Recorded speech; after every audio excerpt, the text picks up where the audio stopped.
there's a lot of steps, leading up to getting investment. I think the main thing I would say is really having some of those things that you mentioned in place. Like, have you formed an official company? You would need to do that so that we have an entity to invest in. Things like So you mean that. it can't just be me selling my grandmama's hot sauce I recipe out my mean, kitchen? That we can't. would talk to you. We might try the hot Okay. sauce, but we can't put the money into nothing, right? So you do need to really think about forming a company, what that looks like. I would Mm, advise even getting some folks, if you have anyone to talk to on the legal side, just what that looks like, just getting your company actually formed. And mm, getting the right people around you at that early stage is very, very helpful as you think about moving forward. But when you approach us, a lot of it is selling kind of the bigger dream, the bigger mm. investment opportunity. Because we're early stage investors, we're investing when it might just be you and your hot sauce and your legally formed company. Like, we might just be investing in that. And but we want to know, is this going to be, $1 billion company, or even $100 million, whatever that we're looking for a big opportunity. Mm. So I'd say, you might have heard the term like a pitch deck, or something like that, where you can tell a story of your business. Really, like, what problem are you solving? How big can this be from, a building a company perspective, but also return on investment? Because we're looking Mm. to support you, but also hope that we have a big outcome. We're looking to also return capital for our investors. If you think about like the Mm. whole financial ecosystem. Unfortunately, this is not my money. I don't have enough money to be investing millions of dollars. We actually invest on behalf of other individuals and institutions. So, Wow. as the investor's role, I'm looking at opportunities like your company, looking for opportunities where we can make more money for our investors. So, venture capital, you have to think about it, if you're an entrepreneur approaching us, is that it has to be something that we can essentially get behind, so that we can all profit. You as the Mm. founder, but us as the investors, because that's our job, is really turning capital into more capital as returns. I love that. Every single day we acknowledge the Kwanzaa principle of that day. And I believe it was yesterday was Ujama, which speaks to cooperative economics. And that is a principle that asks us to build and maintain our own stores, shops, and other businesses, and to profit from them together. And it sounds as though what you are describing is Ujama in action, literally taking the principles of grouping together people who have the ability to invest, perhaps not on their own, but Exactly. collectively, they're able to pull those resources, and then finding worthy candidates with whom you can partner. So that you're literally embodying that principle. And that's one of the reasons I'm such a fan of the work that you guys are doing. When you think about the typical successful investment partner, a group that perhaps you have seen, you've evaluated out of the many that you have been able to engage with, by the time the successful candidate has made it to your doorstep, what are some of the classic mistakes? Just one or two things that you've seen a number of early stage organizations do that perhaps, but for the fact that they had met up with you, might have spoken to their detriment. What are some of the things that even the most successful candidates for this type of investment, mistakes that they made that you would wish someone had told them earlier on? Don't do that thing, sis. You don't need to do that. It's going to hurt you. Yeah, I think, okay. So one thing I see is that founders sometimes are not surrounding themselves with the people that they should be. From, looking at some of the companies that we've invested in, they've been approached by investors that are trying to take advantage of them, right? Like, they Mm, are trying to get more ownership than they really should at that stage. Like, some of the things that you were alluding to before, this industry, unfortunately, there are, some bad actors or people that will take advantage of an entrepreneur who needs capital early. right. So I would say, really do, try and vet as much as possible the people that you're bringing in, um, even your own partners at your company, whether it's Mm, other employees, maybe even a co-founder. Really think about if you are going to win at your business, if you're going to, reach this multi-billion-dollar company, this dream, who around you do you want to also be winning with you? If wow. you feel that it's like, oh, I win and I don't really, like, it's so awkward, that the fact that they're kind of profiting off of you, it shouldn't feel like that. Like, we really do partner with our companies.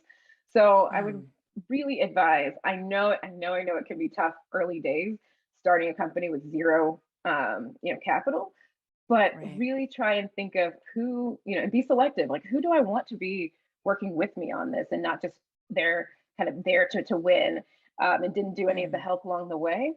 Really think Yeah. about that. I've definitely seen some companies, have some people around the table that they wish they didn't, but they kind of needed to maybe in the early days, but would be better holding off. Yeah. And then I think the second thing I would say is really just try and build something. Uh, Even if you think like, oh, I need X amount of money, like $100,000 before I can get the product where I want it to be. Mm. Try to just do something with that, whatever resources that you have. The faster you can move, the better it is for building your company. Not necessarily the better the product always in the early days. Mm. Just Yeah. trying something. I think just actually getting your idea into reality, even if it's not perfect. I think that's one thing I wish founders would, just get it out there. Like you'll be able to pivot, or you'll be able to refine the product a little bit more.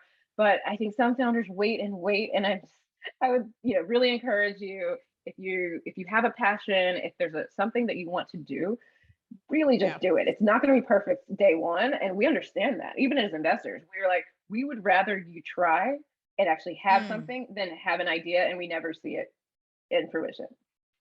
So, Brittany, you don't know this, but every morning we do a moment of gratitude, or maybe you do know this. Every morning we do a moment of gratitude. And a few days ago, our moment of gratitude was some advice that I had received, which was basically, you think your job is to get it perfect. That is not your job. Your job is to get it done, and then Yes. allow other people to help you perfect it. But you got to get it done. So we didn't plan for you to say Yeah. this, but you have just confirmed that is indeed the track we should be taking. Get it done. It does not have to be perfect. It must, however, be done so that somebody can help you move to the next phase.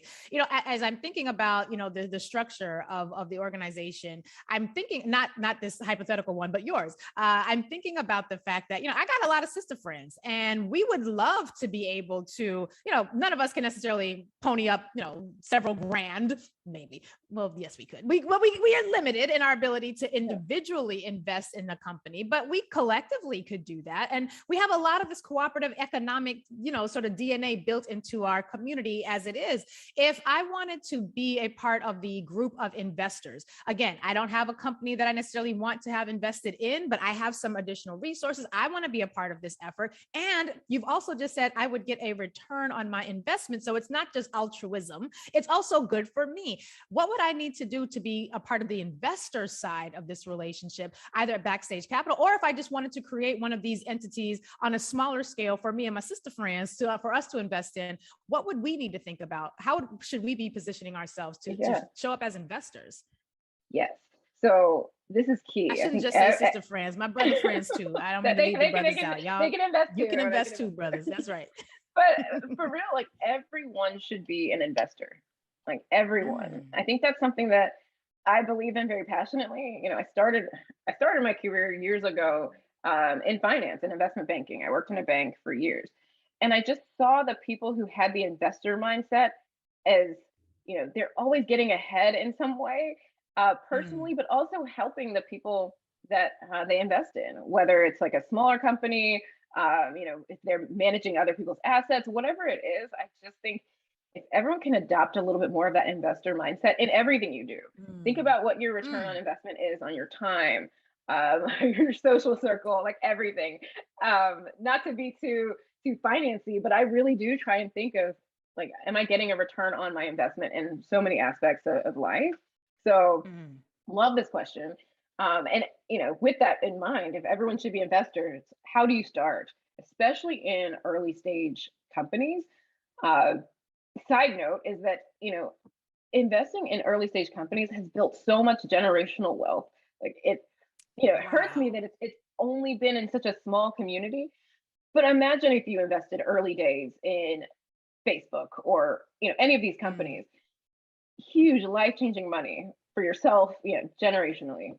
And that's what we're trying to Wow. do as well, but focusing on companies that typically don't get capital. So again, we invest exclusively in underrepresented founders in the tech ecosystem. Mm. So, companies led by women, led by people of color, and led by LGBTQ founders. because, we see that a lot of these founders, if you give them, $1, they turn it into $10. They're those types Wow. of founders that really can maximize your return on Right. investment. So this is all for, you mentioned the altruistic nature, but it's also, we are investors. We want to see that return, and we believe in the entrepreneurs that we're investing in. And we want you to be a part of it. So I'm going to plug a little bit of Backstage. Yeah, just joining our community, right? So we Yes. have a community called Backstage Crowd. So backstagecrowd.com. If you're interested in investing with us, we have opportunities for folks who are already, angel investors. The term is accredited investor. We have opportunities for those folks. We also have opportunities for anyone. So I recommend, if that's somewhere that you want to start, if you like what we're doing, that's an easy place to sign up. Our community is roughly about 2,000 folks right now, and we share deals. So if we're investing in a company, we will get a little bit of what we're calling essentially allocation into that investment. So if we're putting in maybe 100,000, we'll carve out 20,000 where we can share it with our community, something to that effect. So Backstage Crowd is a good place to start if you're thinking about investing with us. What was that website one more time? Backstage Crowd. Backstagecrowd.com. I love it. Yes. Okay. And one last plug, because I feel like I have to shout out our founding partner, Arlen Hamilton, started Backstage. Yes. She's amazing. I love her. And if you don't follow her or know her, please get to know her. She's very present online. She has a book, It's About Damn Time. Recommend it so highly for people who are interested in, how the venture capital world works, how she was able to build, this fund from, literally she ended up being homeless and building a venture capital fund. Like best Wow. kind of life experience and story that you can read or get to know. So plugging Arlen.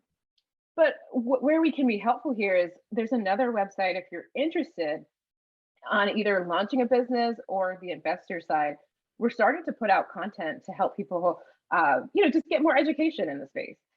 So the site for that, it's actually Arlen's Academy, and I'll spell it. Right, Arlen. Yeah, I know, she's great. So we're trying to scale some of this knowledge, right? Like we need more in the community. More of an inclusive investor base needs to exist, as well as more diverse founders. So all the education, we're trying to get it out there. The website is arlensacademy.com. Just her first name. Looking at it right yeah, now. yes.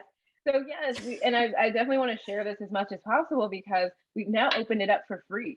And you'll see content from understanding how your cash flow works at your company to, different strategies on pitching your company, all kinds of stuff. And also, I think a few investor resources, as I do believe that everyone should have kind of that investor mindset. We're sharing some of that as well. So you'll see a lot of different types of content on both sides, the entrepreneur as well as the investor side. So had to plug some of that because we do spend a lot of time trying to share our perspective and really make it accessible for people. Like venture capital, entrepreneurship, this really needs to be more inclusive. So that's a start on our side. Well,